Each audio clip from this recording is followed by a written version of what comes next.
ഖത്തറിലെ Indian cultural സെന്ററിൽ register ചെയ്ത സംഘടനകൾക്കായി കലാമേള സംഘടിപ്പിക്കുന്നു. 19 ഇനങ്ങളിലായാണ് മത്സരം നടക്കുക. കലാകേരംഗ് എന്ന പേരിലാണ് ICC യൂത്ത് വിംഗ് കലാമത്സരങ്ങൾ സംഘടിപ്പിക്കുന്നത്. ഈ മാസം 29, 30, ഡിസംബർ 5, 6 തീയതികളിലായാണ് മത്സരങ്ങൾ നടക്കുക.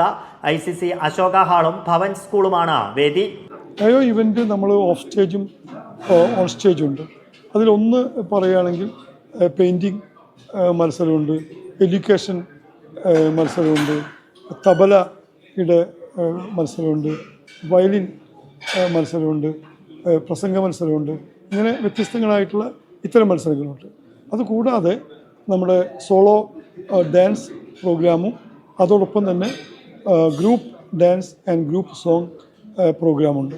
നമുക്കറിയാം സാധാരണ നടക്കുന്ന മത്സരങ്ങളിലൊക്കെ നമ്മുടെ കുട്ടികൾക്ക് വേണ്ടിയാണ് കൂടുതൽ വരാറ്. പക്ഷേ വളരെ ടാലൻറ്റഡ് ആയിട്ടുള്ള നിരവധി ആളുകൾ ദോഹയിലുണ്ട്. അവരെയൊക്കെ ഓരോ എയോകളുടെയും അംഗങ്ങളായിട്ടുള്ള ആളുകളെ ആ കുടക്കീഴിൽ കൊണ്ടുവന്ന് എയോകൾ തമ്മിലുള്ള ഒരു മത്സരമാണ്. ഏറ്റവും കൂടുതൽ പോയിന്റ് നേടുന്ന എയോന് ICCയുടെ റോളിംഗ് ട്രോഫിയും മറ്റു ട്രോഫികളും ഉണ്ടാകും. 19 ഇനങ്ങളിലായി സ്റ്റേജ് ഇതര മത്സരങ്ങൾ നടക്കും. ICC അസോസിയേറ്റഡ് സംഘടനകളുടെ പേരിൽ കലാമേളയിൽ രജിസ്റ്റർ ചെയ്യാം. ഓവറോൾ ചാമ്പ്യന്മാരാകുന്ന സംഘടനയ്ക്ക് ട്രോഫി സമ്മാനിക്കും. നാട്ടിൽ നിന്നെത്തുന്ന വിദഗ്ധരാണ് മത്സരങ്ങളുടെ വിധി നിർണയം നടത്തുക. ICCക്ക് കീഴിൽ 84 സംഘടനകളാണുള്ളത്. Media 1 Doha.